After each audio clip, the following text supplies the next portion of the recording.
Ya, shalom Bapak Ibu. Hari ini kita akan belajar firman Tuhan dari Injil Lukas, pasal yang ke-18, ayat yang ke-9 dan sampai ke-14. Ini adalah tentang perumpamaan tentang orang Farisi dan juga pemungut cukai. Apa yang dikatakan Tuhan Yesus dalam Injilnya? Ia berkata demikian, kepada beberapa orang yang menganggap dirinya sendiri benar dan memandang rendah semua orang lain, Yesus menyampaikan perumpamaan ini. Ada dua orang pergi ke bait Allah untuk berdoa, ada satu orang Farisi dan yang lain pemungut cukai. Orang Farisi itu berdiri dan berdoa tentang dirinya begini, ya Allah, aku mengucap syukur kepadamu karena aku tidak sama seperti semua orang lain, bukan perampok, bukan orang zalim, bukan pezina, dan bukan juga seperti pemungut cukai ini. Aku berpuasa 2 kali seminggu, aku memberikan 1/10 dari segala penghasilanku, namun pemungut cukai itu berdiri jauh-jauh, bahkan ia tidak berani menengadah ke langit, melainkan ia memukul-mukul dadanya dan berkata, ya Allah, kasihanilah aku orang berdosa ini. Aku berkata kepadamu, orang ini pulang ke rumahnya sebagai orang yang dibenarkan Allah, sedangkan orang yang lain itu tidak. Sebab siapa saja yang meninggikan diri, ia akan direndahkan, dan siapa yang merendahkan diri, ia akan ditinggikan. Sekali lagi, ayat yang ke-14, aku berkata kepadamu, orang ini pulang ke rumahnya sebagai orang yang dibenarkan. Orang ini yang pulang ini adalah siapa? Ya. Sedangkan orang lain itu tidak, sebab siapa saja yang meninggikan diri, ia akan direndahkan, dan siapa yang merendahkan diri, ia akan ditinggikan. Ini adalah gambaran beberapa orang yang menyebut dirinya baik. Ini adalah gambaran banyak orang yang menyebut dirinya suci. Dan ini adalah gambaran kepada orang yang merasa bahwa dia sudah benar di hadapan Allah dengan segala sesuatu yang ia persembahkan kepada Kristus. Ada begitu banyak orang dalam kehidupan kekristenannya dengan berpikir pergi ke gereja, melakukan berbagai ritual, hidup di dalam persekutuan, hidup di dalam ibadah-ibadah rutinitas, tetapi tanpa pengakuan bahwa ia adalah orang berdosa, maka ia pulang dari gereja ini pun bukan sebagai orang yang dibenarkan. Apakah kita datang ke gereja ini hanya untuk memuji Allah di dalam kesenangan hati kita? Tidak ada yang salah di dalam pemujian kepada Allah, karena memang Allah sepatutnya untuk dipuji. Tetapi sebagai orang benar, apakah respon kita, apakah buah yang dilahirkan dari pujian yang kudus itu? Pujian yang kudus kepada Allah adalah kesadaran bahwa ia begitu agung di dalam tahta kudusnya dari sorga. Makanya Daud berkata kepada Allah, ya Tuhan, lihatlah dan pandanglah ke bawah dari surga, dan lihatlah. Kunjungilah kebun anggur milikmu ini, dan sempurnakanlah dengan tangan kananmu yang telah tanamkan. Jadi ketika kita memuji Allah, kita sedang menghadap kepada Allah. Menghadap tahtanya yang kudus, hendak berkata kepada ia, engkau wahai Allahnya Abraham, Ishak dan Yakub, yang berada di tempat yang maha tinggi, untuk saat ini dan sementara waktu, lihatlah kami di bawah. Ketika kita meminta Allah melihat dia di bawah, kita memuji dan mengagungkan dia. Tapi apakah buah dari pujian dan pengagungan itu? Buah dari pujian dan pengagungan kepada Allah adalah kerendahan hati dan pengakuan siapa kita di hadapan. Kita datang ke tempat ini menerima perjamuan kudus. Perjamuan kudus adalah perintah Tuhan Yesus, maka dianggap sebagai sakramen, sebagai tanda pengampunan dosa.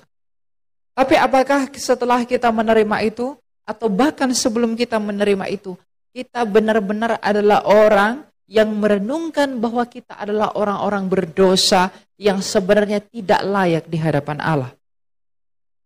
Apakah kita datang ke gereja untuk mengakui dosa kita hanya untuk atau hanya sebagai orang yang untuk bernyanyi-bernyanyi saja tanpa mengerti secara batiniah siapakah kita di hadapan Allah? Apakah kita seperti orang Farisi? Kita hanya datang ke gereja hanya untuk mengatakan, Tuhan, aku telah memberikan ini. Tuhan, aku telah melakukan ini. Tuhan, aku telah demikian, dan aku tidak seperti yang lain. Dengan demikian orang yang berkata, Tuhan, aku sudah seperti ini, aku sudah memberi ini, aku sudah menjamu ini, aku sudah melakukan ini. Lalu kita merasa lebih baik yang berdiri di atas dosa orang lain, maka orang yang demikian tidak akan pulang dengan pembenaran. Tapi orang yang datang ke gereja, sekalipun ia sudah berbuat banyak hal di dalam kemampuannya kepada Kristus, tapi ia datang ke gereja bukan untuk memamerkan kebaikannya kepada Allah, karena itu tak berguna sebenarnya di hadapan Allah. Tapi ia datang ke gereja itu untuk memberitahu kepada Allah, lihatlah aku ya Allah, aku adalah orang yang penuh cacat dan celah, ampuni dan kasihanlah aku orang berdosa ini. Jadi kita datang ke gereja itu bukan untuk memberitahu bahwa Tuhan aku sudah demikian, karena tanpa kita beritahu pun dia sudah tahu. Tapi kita datang ke gereja adalah pengakuan dan kesadaran bahwa aku membutuhkan Engkau ya Kristus, yang dengan demikian aku mengakui segala cacat celah yang ada di dalam diriku. Aku datang kepadamu untuk menghampiri tahta kudus-Mu, untuk mengakui bahwa akulah orang yang berdosa, bahkan akulah yang pertama. Rasul Paulus adalah rasul yang sangat besar. Ia hampir menyumbang paling banyak surat apostolik kepada seluruh jemaat yang kemudian dikanonkan menjadi kitab suci di dalam surat kiriman rasul. Tetapi ketika ia berdiri di hadapan jemaat, ketika ia pergi melayani di hadapan jemaat, ia selalu merendahkan dirinya dan mengatakan, akulah orang yang paling berdosa. Di dalam pengakuannya bahwa ia adalah orang yang paling berdosa, itu tidak sama dengan bahwa ia semakin hidup di dalam dosa. Ketika ia mengatakan akulah yang paling berdosa, karena ia semakin mengerti kitab suci. Orang yang belajar kitab suci, orang yang menyelidiki kitab suci, hidupnya akan semakin berubah lebih baik. Tetapi pada saat yang sama, ia akan semakin merasa bahwa ia adalah orang yang paling berdosa. Mengapa? Karena kitab suci itu menegur, kitab suci mengkoreksi, kitab suci memberitahu bahwa hal kecil sekalipun yang kamu lakukan, tanpa motivasi yang benar, tanpa keinginan yang benar, itu pun menjadi suatu dosa bagi kita. Jadi kitab suci, ketika orang semakin belajar kitab suci, ketika manusia atau siapapun semakin mendalami kitab suci, tidak ada orang yang demikian yang semakin merasa suci. Jadi kalau ada orang yang semakin belajar kitab suci lalu makin merasa suci, lalu meninggikan dirinya dibandingkan orang lain, maka ia adalah orang yang tidak pernah dibenarkan. Tapi ketika orang semakin belajar kitab suci, ia melihat menyelidiki kitab suci. Ia melihat betapa besarnya kasih karunia dan pengampunan Tuhan kita Yesus Kristus di dalam dirinya yang sebenarnya tak mampu berbuat apa-apa. Dan mengupahi Allah hanya oleh karena kesalahan-kesalahan dan dosa setiap hari dalam pelanggaran. Maka ketika ia mengakui itu semuanya, menyesali semua pelanggaran itu, maka ia pulang sebagai orang yang dibenarkan. Nah, apakah Bapak Ibu, saudara-saudara datang ke gereja ini? Apakah Bapak Ibu datang ke sini, ke tempat ini, untuk mengakui apa yang telah kau lakukan kepada Allah, atau untuk mengakui keberdosaanmu? Sebelum Anda menerima perjamuan kudus, akuilah dosamu di hadapan Allah. Sesudah engkau menerima perjamuan kudus, bersyukurlah kepada Allah. jiwa manusia itu perlu dibersihkan. Bagaimana badan manusia dibersihkan? Badan manusia dibersihkan. Bagaimana tubuh manusia dibersihkan? Tubuh manusia dibersihkan dengan mandi menggunakan air. Tapi bagaimana jiwa manusia dibersihkan? Dengan air mata. Air mata adalah cara yang paling tepat untuk membersihkan jiwa manusia. Air mata apa dulu? Air mata buaya kah? Atau air mata pengakuan dosa? Air mata pengakuan dosa. Ketika air matamu keluar karena menyesali dosa-dosa kita di hadapan Allah, itu akan memuaskan batin kita. Itu akan memuaskan jiwa kita. Karena yang jiwa kita inginkan adalah kelegaan. Untuk itulah Tuhan kita Yesus Kristus pernah bersabda, "Marilah kepadaku engkau yang berbeban berat, aku akan memberikan kelegaan kepada jiwamu." Kelegaan kepadamu ini dalam artian kelegaan pada jiwamu. Karena Kristus datang ke dunia ini adalah sebagai jawaban atas tuntutan jiwa manusia yang tak dapat meluputkan dirinya sendiri dari kematian. Tapi karena Kristus yang agung itu telah menyelamatkan dirinya sendiri dari kematian, yang dengan demikian ia dapat membantu kita. Maka keinginan jiwa kita yang adalah untuk hidup itu hanya dapat ditemukan dan dapat diperoleh di dalam Kristus Yesus yang telah hidup itu. Jadi adalah lebih baik menangis terseduh-seduh di hadapan Allah oleh karena merenungkan dosa-dosa kita dan memohon pengampunan kepada Dia, daripada menangis terseduh-seduh karena berharap sesuatu yang lain-lain. Karena tidak ada berkat yang lebih besar daripada pengampunan dosa. Kita meminta Tuhan berkati anak saya, berkati saya mau ini, saya mau melakukan ini. Berikan saya kesehatan, berikan saya ketampanan, berikan saya kecantikan, berikan saya ini. Apakah kita salah meminta itu? Tidak. Tidak ada yang salah dengan semua itu. Tapi hal yang lebih penting, kalau kita menganggap semuanya itu adalah berkat, tapi berkat yang terbesar bagi dunia adalah pengampunan dosa melalui Kristus. Jadi kalau kita tidak menaruh perhatian terhadap pengakuan dosa itu, kalau kita tidak menaruh perhatian kepada pengakuan bahwa kita adalah orang yang bercacat di hadapan Allah, apakah upahmu sebagai orang Kristen? Dan apakah artinya kekristenan itu dalam hidup kita? Arti kekristenan itu adalah aku mengikut Dia yang disebut Kristus, Yesus dari Nazaret. Kristus itu apa? Penyelamat. Kalau aku adalah orang yang butuh selamat, maka seharusnya kalau aku pun sadar aku diselamatkan, seharusnya apa yang kulakukan pun itu tidak dapat menyelamatkanku.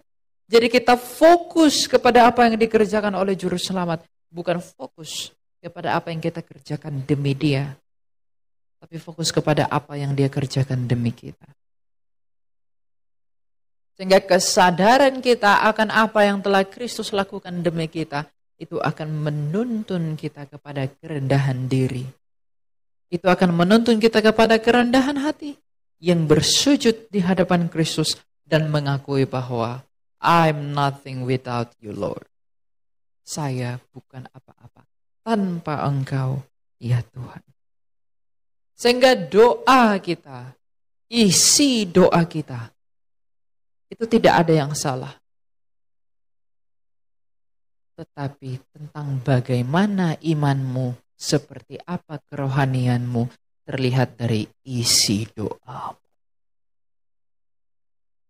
Apakah yang kita isi di dalam doa kita setiap hari? Apakah kita sebenarnya, apakah kita pernah meminta perkenanan ilahi? Apakah kita pernah meminta belas kasihnya Tuhan? Demi mengasihani orang pendosa seperti saya dan seperti kamu. Atau kita hanya menangis karena saya menginginkan ini, itu, dan lain sebagainya. Ada orang menangis di hadapan Allah karena belum mendapatkan sesuatu. Lalu setelah mendapatkan itu, ia lupa. Jadi artinya, tangisan manusia, tangisan orang Kristen di hadapan Allah karena menginginkan sesuatu, itu tidak akan mengubahkan hidupnya. Tapi tangisan di hadapan Allah oleh karena pengakuan dosa, itu akan mengubahkan hidupnya. Kenapa mengubahkan hidupnya? Karena ia merendahkan dirinya di hadapan Allah. Dan orang-orang yang konsisten dalam hal yang demikian akan diingat oleh Kristus sebagai orang yang merendahkan diri di hadapan Dia. Sebab tanpa kerendahan hati, tanpa pengakuan, manusia tidak akan dapat dibenarkan.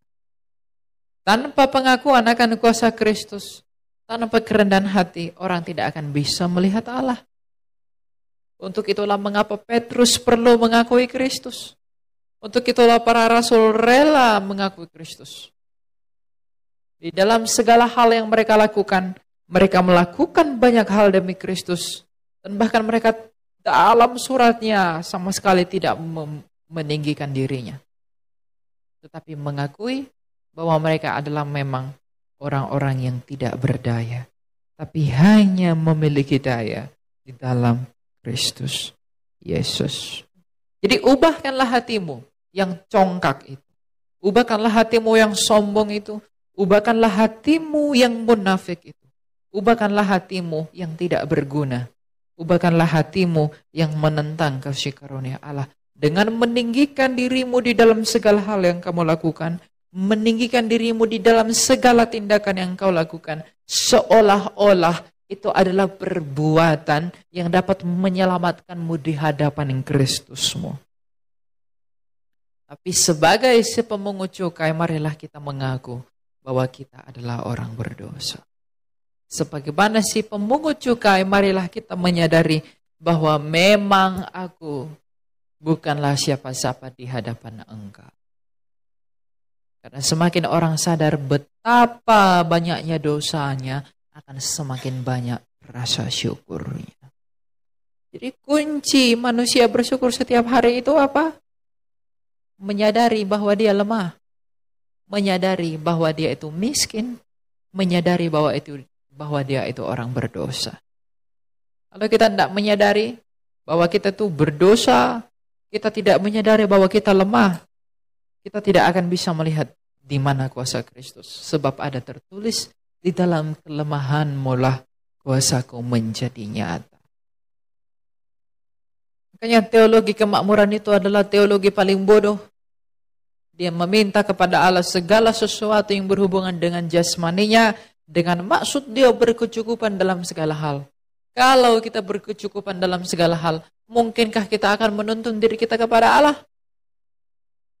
Jadi Tuhan memang perlu dan mengizinkan kita kekurangan dalam banyak hal, agar kita selalu mengakui dan selalu datang kepada Dia sebagai tanda bahwa kita bergantung kepada Dia. Dan Allah itu menyukai orang yang bergantung pada Dia.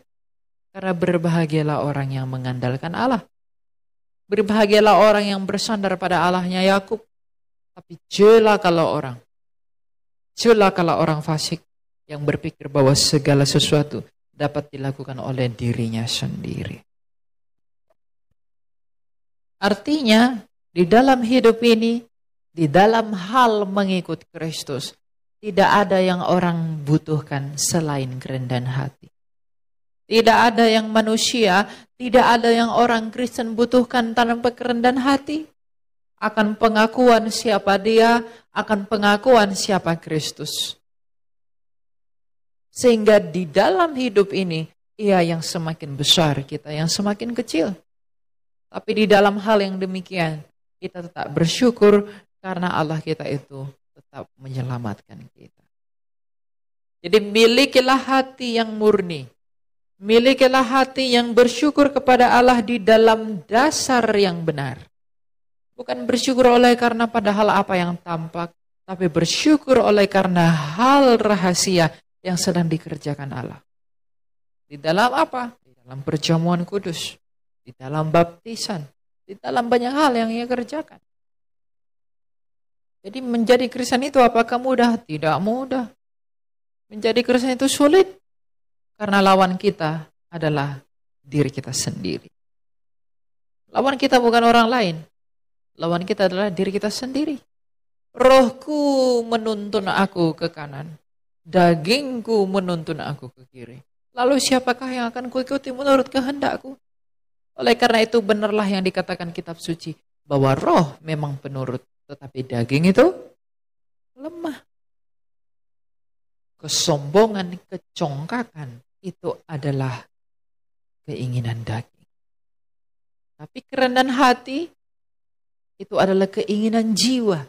Jiwa manusia itu selalu menginginkan, wahai jiwaku, rendahkanlah dirimu di hadapan Tuhan. Karena hanya Dia yang mampu memberikan kelegaan kepadamu. Air yang diberikan kepadamu bukan air yang dapat haus lagi, tapi air yang tidak akan haus untuk selama-lamanya. Untuk itulah jiwa ini membutuhkan Kristus. Kalau kita datang ke psikolog minta solusi, kamu akan sakit lagi.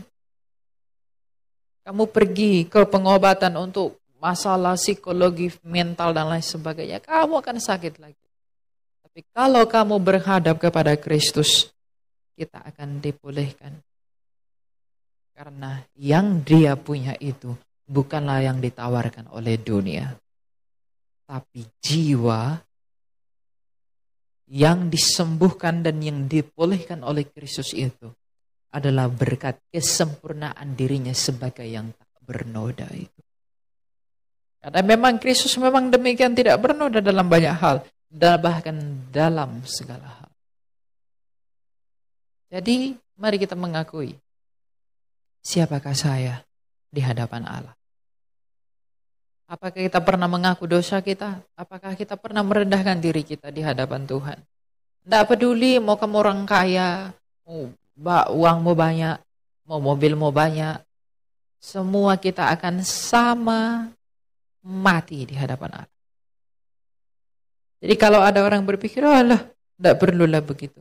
Yang penting aku kasih persepuluhan ke gereja. Tidak ada yang salah kasih persepuluhan. Yang penting aku sumbang ini ke gereja, yang penting aku begini. Tapi kalau kamu tidak pernah merendahkan dirimu, kamu tidak pernah mengakui dosamu, apakah gunanya semuanya itu? Karena persembahan yang terbaik di hadapan Allah adalah hati yang hancur.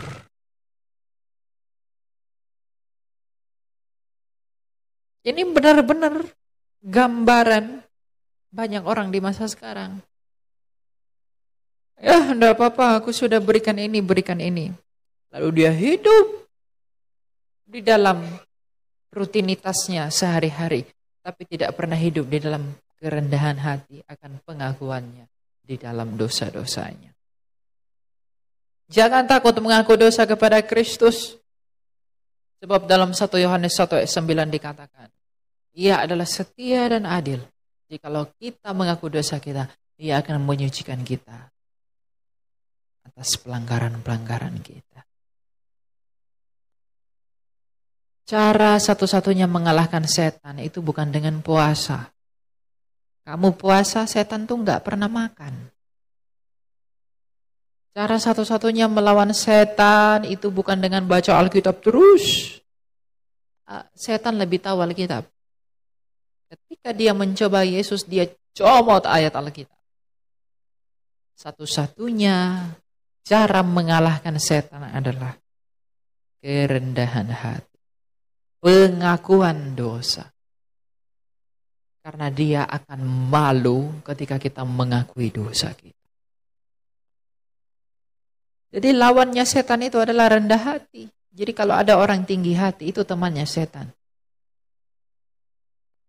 Oh iya, kalau dia suka menghina, dia suka mengejek, dia suka merendahkan, temannya setan itu. Tapi kalau dia merendahkan dirinya, dia mengalahkan setan. Sebab Kristus mengalahkan setan melalui kerendahan hatinya dengan naik ke atas salib. Kalau Kristus tidak taat kepada Bapaknya, kalau ia tidak taat kepada Bapaknya untuk naik ke atas salib dengan merendahkan dirinya, mungkinkah ia dapat mengalahkan setan? Tapi karena ia itu yang rendah hati dan penuh kemurahan hati, dan penuh belas kasih. Ia dengan rela naik ke atas salib, merendahkan dirinya, menganggap ketidaksetaraan dengan Bapaknya.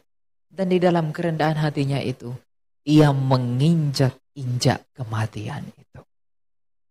Jadi caranya Kristus Tuhan kita yang mulia mengalahkan kematian itu hanya dengan kerendahan hati. Bukti kerendahan hatinya apa? Ia rela datang seperti saya dan kamu di dalam kelemahan, sedangkan ia yang menggenggam segala sesuatu. Ia turun kepada kehinaan. Bahkan ia dianggap lebih hina daripada kita. Sedangkan yang ia tanggung adalah kehinaan saya dan kamu. Tapi meskipun demikian, itulah caranya, itulah kasihnya. Melalui kerendahan hatinya, ia mengalahkan maut itu. Jadi kalau kita mengikut Kristus, marilah kita merendahkan diri kita. Kalau kita mau mengalahkan setan dalam diriku, dalam dirimu, di lingkunganmu, di udara-udara ini, rendah hatilah. Akui dosamu di hadapan Allahmu. Karena hanya itu satu-satunya cara mengalahkan setan-setan. Tidak perlu ada orang kerasukan lalu usir setan. Wah, saya sudah menang. Tidak. Kamu tidak usir dia, dia hanya pindah. Mungkin setan yang ada yang kamu usir itu, mungkin saja setan di dalam diri kita lebih besar. Cuma tidak ada yang bisa usir. Tapi kalau orang rendah hati, dia mengakui bahwa dia adalah orang berdosa. Itu adalah cara dia untuk menaklukkan setan itu. Karena setiap orang yang merendahkan dirinya, ia akan ditinggikan oleh Allah. Tapi barang siapa yang meninggikan dirinya, ia akan direndahkan. Inilah hidup menjadi Kristen itu. Kalau kemarin kita sudah belajar mengapa dan apa alasannya hanya harus Yesus sebagai inti dari pemberitaan kitab suci. Lalu sekarang bagaimana menjalani kekristenan itu? Menjalani kekristenan itu adalah hidup di dalam kerendahan hati. Hidup di dalam pengakuan bahwa kita ini tidak berdaya. Karena sebab kita ini mengaku bahwa kita ini orang berdaya, apakah gunanya Kristus itu bagi kita? Kalau kita mengaku bahwa saya bisa, apakah gunanya Kristus bagi kita? Apakah artinya dia bagi kita? Kalau kita mengandalkan diri kita sendiri, apakah gunanya dia sebagai Tuhan dan penguasamu? Jadi menjalani kehidupan kekristenan itu adalah kita hidup semakin lama semakin baik. Tapi pada saat yang sama, kita juga semakin menyadari bahwa kita ini orang berdosa. Agar di dalam tindakan Allah dipermuliakan, agar di dalam pengakuan juga dia dimuliakan. Jadi segala sesuatu disebut dengan soli deo gloria. Kemuliaan hanya bagi Allah. Kalau kamu berbuat sesuatu yang baik, tapi kamu tidak mengakui kerendahan dirimu di hadapan Allah, apakah gunanya perbuatan baik itu bagi Allah? Itu hanya datang untuk memuliakan dirimu sendiri. Kalau saya berbuat banyak hal yang baik, lalu saya tidak mengakui keagungan Allah, saya tidak mengakui kecatatan saya, maka semua yang baik itu hanya akan menjadi pujian buat saya, bukan untuk Allah. Tapi ketika saya melakukan banyak hal yang baik, lalu pada saat yang sama saya mengakui bahwa saya adalah orang berdosa, kepada siapakah perbuatan yang baik ini datang? Kepada siapakah perbuatan yang baik ini menjadi sebuah kemuliaan?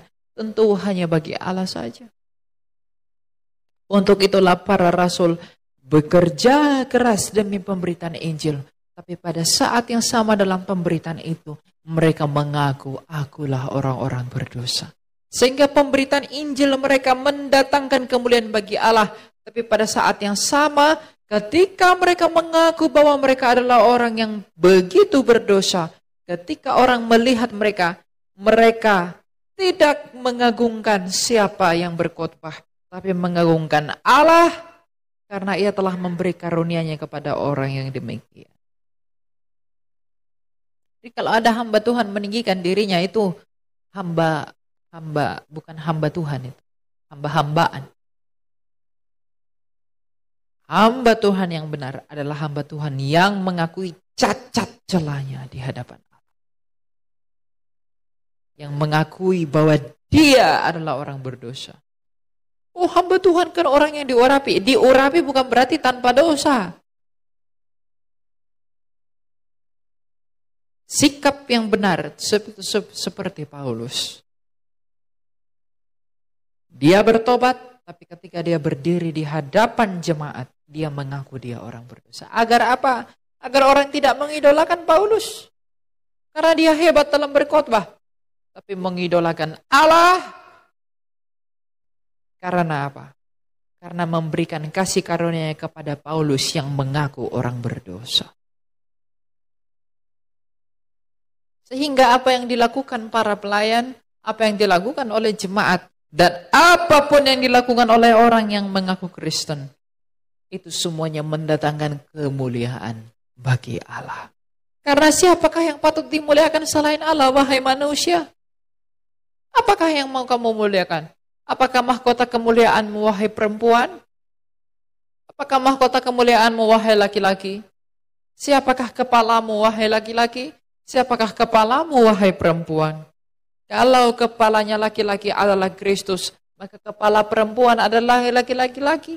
Maka artinya perempuan pun harus tunduk kepada Kristus. Dan laki-laki pun harus tunduk kepada Kristus. Mahkota manusia itu hanyalah Kristus. Karena manusia dicipta oleh karena Kristus. Jadi kalau ada orang yang tidak mau percaya kepada Kristus, dia itu bukan manusia. Dia mungkin hantu. Oh, kita dicipta menurut Kristus.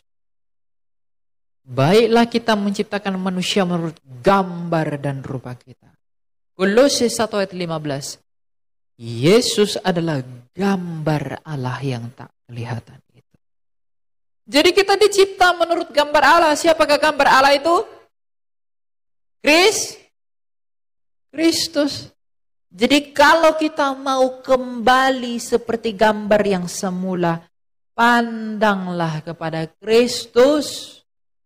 Kalau kita merindukan seperti apakah hakikat saya, seperti apakah hakikat saya sebagai manusia ketika saya diciptakan pertama kali tanpa dosa, seperti apakah pada mulanya menjadi manusia itu, seperti apakah gambaran pada mulanya manusia yang tidak berdosa itu.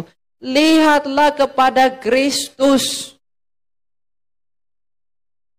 Karena seperti dia itulah kita diciptakan sejak semula. Tanpa dosa, tanpa noda. Jadi kalau orang ingin menjadi sempurna di dalam perilakunya, orang mau menjadi sempurna di dalam tindakan hidupnya, orang mau sempurna di dalam kasihnya, orang mau sempurna di dalam pewartaannya, orang mau sempurna di dalam pelayanannya, orang mau sempurna di dalam kesucian, orang mau sempurna di dalam ketaatan. Hanya Kristus jawabannya. Lihatlah kepada dia. Dia itu suci, dia tidak berdosa, dia itu rendah hati, dia itu taat kepada Bapaknya. Dia itu sempurna dalam segala hal.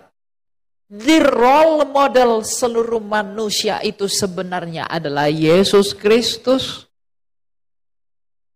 Dialah patokan teladan dari semua manusia kalau ingin kembali kepada kodrat kita yang semula. Yesus Kristus itu adalah jawaban. Aduh, saya ingin pribadi yang baik. Lihat kepada Kristus. Saya ingin pribadi yang tegas kepada kesalahan. Lihatlah betapa tegasnya Kristus itu. Saya ingin menjadi pribadi yang suci. Lihatlah bagaimana Kristus menjalankan kesuciannya. Saya ingin menjadi pribadi yang taat. Lihatlah kepada Kristus bagaimana ia menjalankan ketaatannya. Tapi meskipun demikian, kita harus sadar bahwa kita tidak mampu melakukan itu. Oleh karena itu, mohonkanlah pertolongan juru selamatmu di dalam doamu. Mohonkanlah kepada Dia agar Ia memampukan kita untuk hidup sebagaimana Ia hidup. Sebab ada tertulis bahwa hidup kita adalah harus menjadi serupa dengan Kristus.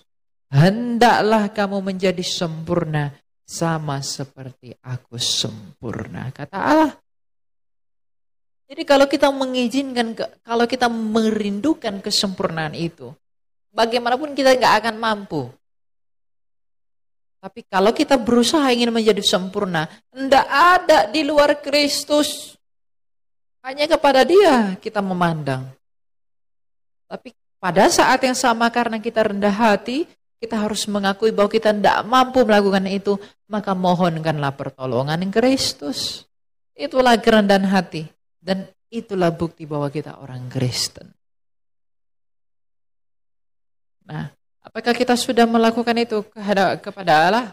Apakah kita sudah pernah memohonkan hal yang demikian kepada Allah? Apakah kita sudah pernah memohonkan doa kepada Allah untuk memampukan kita mengasihi Dia?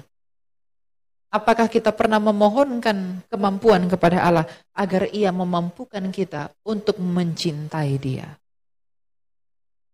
Kalau belum pernah, apakah memang engkau adalah Kristen? Apakah tujuan kita menjadi Kristen? Apakah kita ingin mengagungkan Allah? Atau hanyakah kita ingin meminta-minta saja? Pernahkah kita merendahkan diri kita di hadapan Allah dengan mengakui ketidakberdayaan kita? Kalau belum pernah, apakah memang benar-benar kita adalah Kristen? Apakah kita pernah mengakui kedaulatan Allah? Kalau belum pernah, apakah kita memang adalah orang Kristen? Apakah kita pernah menaruh perhatian kepada apa yang diperhatikan oleh Kristus? Kalau belum pernah, apakah kita menjadi Kristen? Cintailah apa yang dicintai oleh Kristus itu. Kasihilah apa yang dikasihi oleh Kristus itu. Pikirkanlah apa yang dipikirkan oleh Kristus itu. Renungkanlah apa yang direnungkan oleh Kristus itu. Dan lakukanlah apa yang dilakukan oleh Kristus itu. Kalau belum demikian, apakah memang kita adalah orang Kristen? Kalau kita tidak mencintai apa yang Kristus cintai, siapakah yang dicintai oleh Kristus?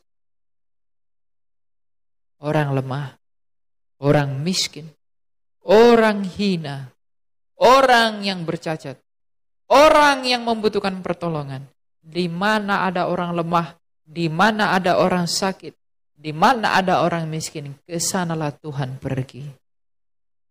Jadi kalau kita tidak menaruh perhatian pada hal-hal seperti itu, berarti Kristus bukanlah Tuhanmu.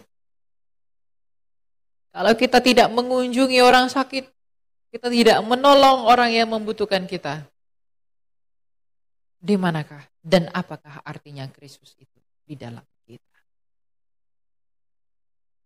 Jadi taruhlah perhatian kepada hal-hal yang diperhatikan oleh Kristus.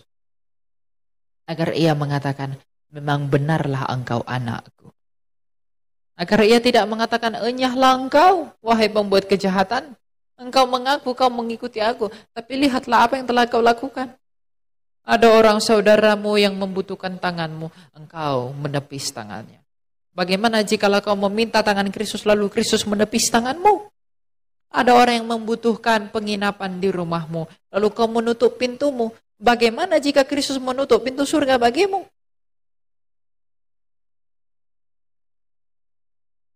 Ada orang membutuhkan papahanmu, lalu kamu tidak menyediakan tanganmu. Bagaimana jika Kristus tidak menolongmu ketika engkau jatuh?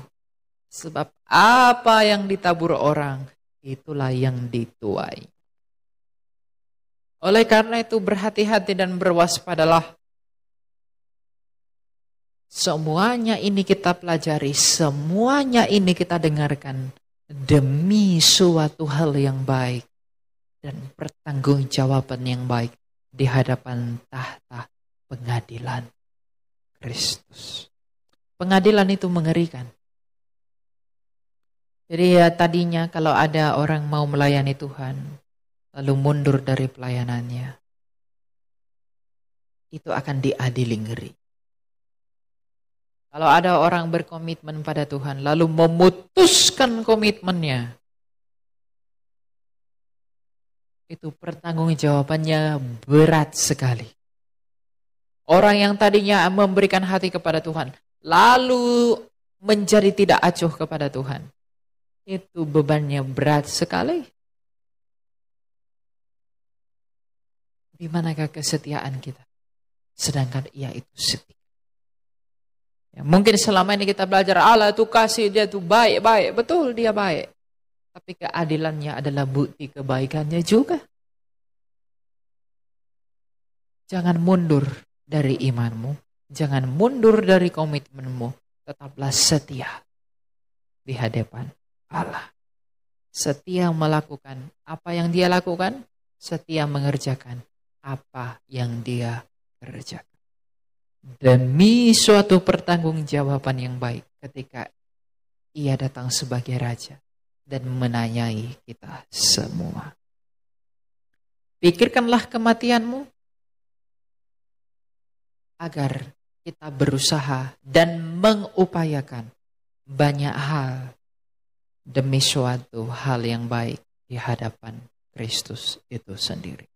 Kalau kita belum melakukan apapun, ketika kita mati, dia menanyai kita, apakah yang sudah kau lakukan?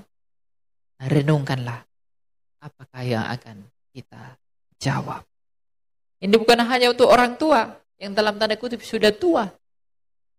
Orang muda pun banyak mati, bukan? Jadi orang muda tidak punya alasan. Saya masih muda lah, belum satu pikir, enggak. Bayi aja ada mati, apalagi orang-orang seperti kita. Orang lebih muda dari saya banyak mati.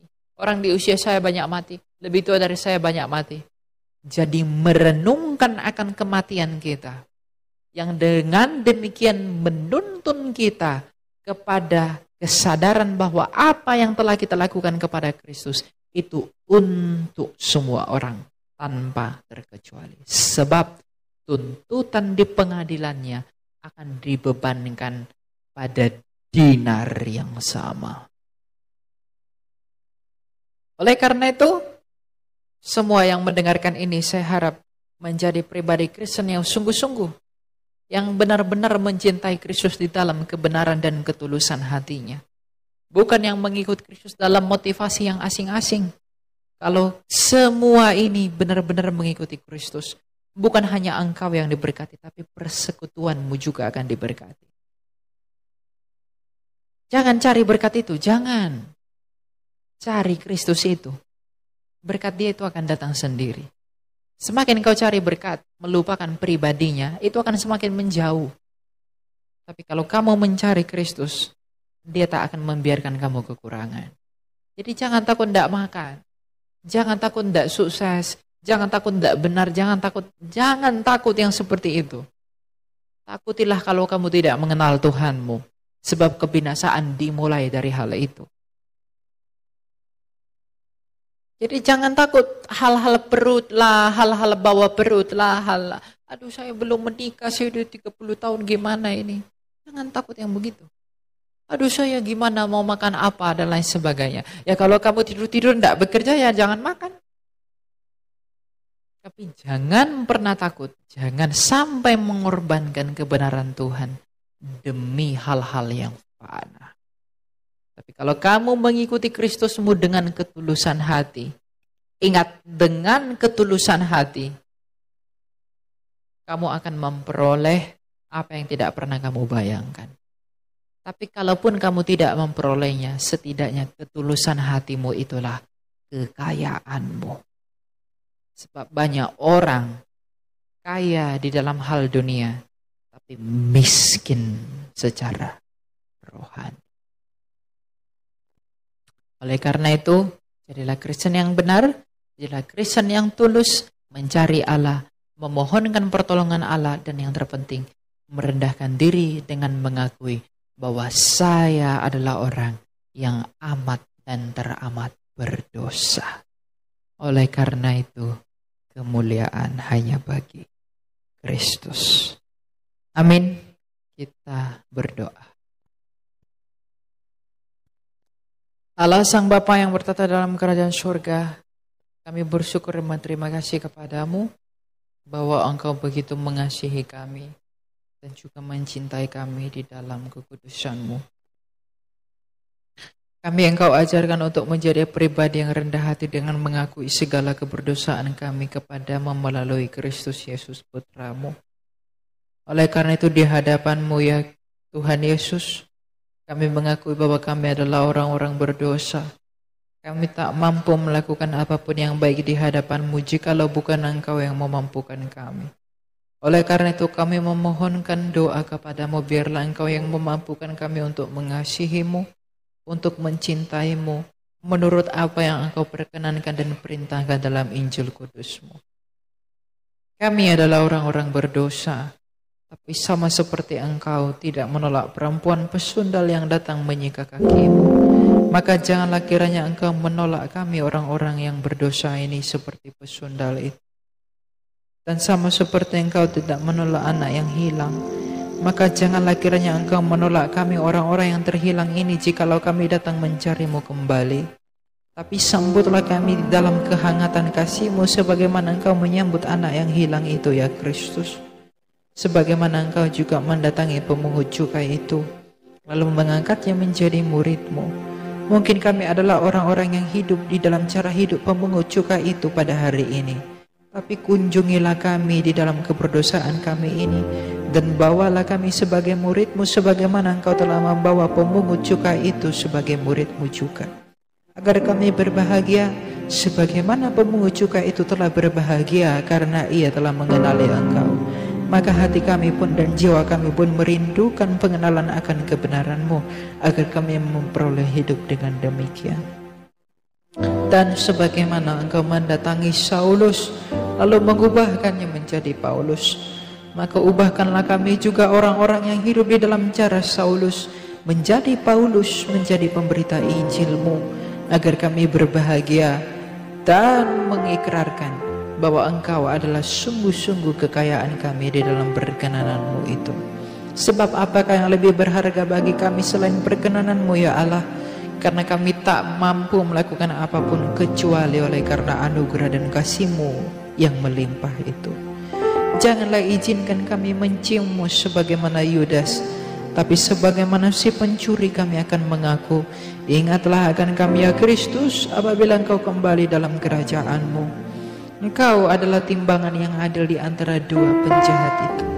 Yang satu telah binasa karena ia telah meninggikan dirinya, tapi yang satu di dalam dosanya ia telah merendahkan dirinya dan mengaku bahwa Engkau adalah Raja. Dan ia pada saat yang sama telah Engkau janjikan ke Firdaus-Mu. Maka pada hari ini kami pun mengaku bahwa Engkau adalah Raja kami. Ingatlah akan kami ya Kristus apabila Engkau kembali dalam kemuliaan-Mu. Karena kami percaya dan kami yakin bahwa Engkau itulah Tuhan yang selalu mengasihani kami. Oleh karena itu jikalau kami datang ke hadapan-Mu, kami rindu memegang tangan-Mu. Janganlah kiranya Engkau menjauhkan tangan-Mu daripada kami. Jikalau kami datang ke hadapan-Mu, di hadapan tahta-Mu yang kudus itu, janganlah kiranya Engkau membelakangi kami. Jikalau kami datang menyentuh pakaian-Mu, janganlah kiranya Engkau mengurungkan niat-Mu. Tetapi jikalau kami datang kepadamu, sambutlah kami di dalam keberdosaan kami, sebab Engkau mencintai orang-orang yang mengaku orang-orang berdosa. Jikalau kami datang mengetuk pintu hati-Mu, dan jikalau kami datang mengetuk pintu surga-Mu, janganlah kiranya Engkau membiarkan kami di luar sendirian. Janganlah biarkan kami kedinginan di luar kemah-Mu, tapi sambutlah kami oleh karena belas kasih-Mu. Sambutlah kami yang bersandar kepada kemurahan hati-Mu, karena kami percaya bahwa Engkau itu yang murah hati.